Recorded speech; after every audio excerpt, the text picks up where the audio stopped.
What's interesting is that I look at different issues, right? Diversity and inclusion. You have all other issues that companies deal with, cybersecurity, everything like that.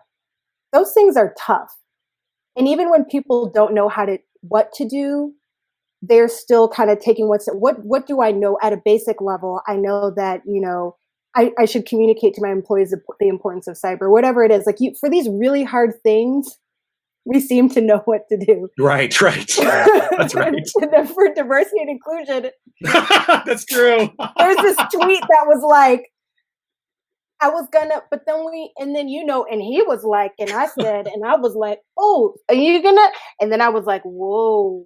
And then it's like, they're talking about how they were getting ready to do a D&I program. And I was like, It's so true. And it's so true. Oh gosh, I felt that.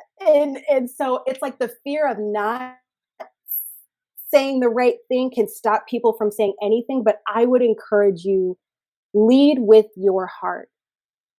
Think of something that means a lot to you, an issue that, and maybe, you if you don't feel the connection or which that's on a whole nother podcast, but if there's an issue that you feel very strongly about and that issue was constantly in your face, what would you want someone to say to you? Even if they didn't know everything, what would you want them to say to you? And so I think the way you approached it was just having a conversation. You don't have to have a script and 3 bullet points and a circle back in 3 days.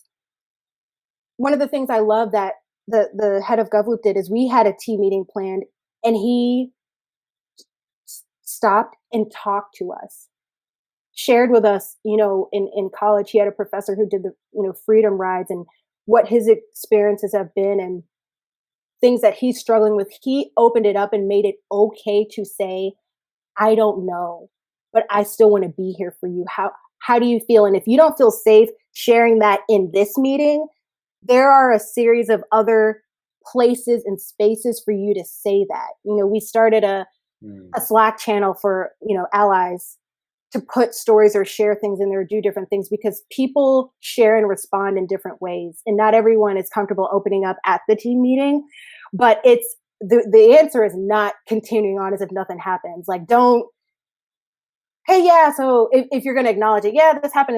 Okay, so back to this meeting. Like, he totally shifted the meeting. Like, that meeting that was on the books got moved to another day. Like, he literally sat and took the time to talk to us. And that meant everything to me. It wasn't just the tweet or the lip service. It's, what are you doing behind closed doors? I love that people want to be vocal about showing their support.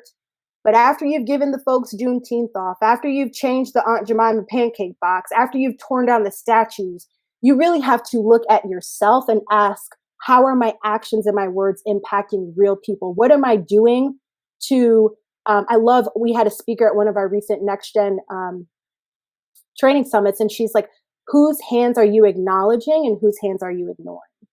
And you have to ask, like, that's the work that I need to do. What am I doing or not doing? I think sometimes in doing these things outwardly, it makes us feel like we're doing something, right?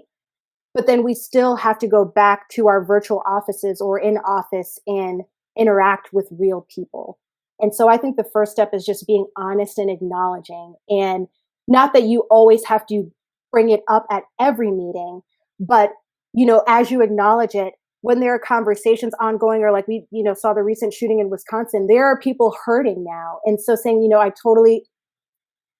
if you need space and time, like, I'm here, how can I support you? And if supporting you means giving you some space, like, I want to do that. I think it's the transparency and the sharing that goes a long way, because I'm totally, if, my manager comes to me and says, I don't understand, but I want to understand. And it's not that you're asking your Black employees to give you a Black history keynote address with bullets and a report.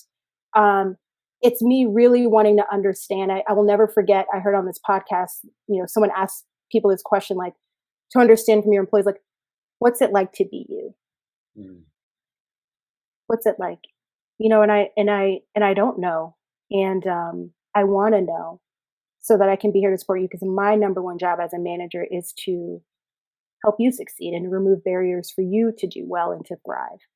And so when you come with that genuineness, people can look past he doesn't really get everything, but he wants to. And so I want to go on this journey with this manager. So the way you handled it, I kudos, and commend you to keep doing that. Well, I love that question you just asked. That's a very powerful one. Like, help me to understand what it's like to be you. That is such a powerful question. And to have any sort of honesty coming back means that you developed a good relationship. The person can trust you with that feedback. Not that any of you have that trust, they may not because they're not in the right headspace to do so. But you have to at least, the bare minimum, have that going back to the heart, the empathy.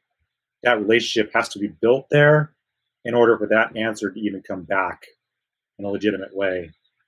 That's a powerful question. I'm glad you raised that one. Ooh.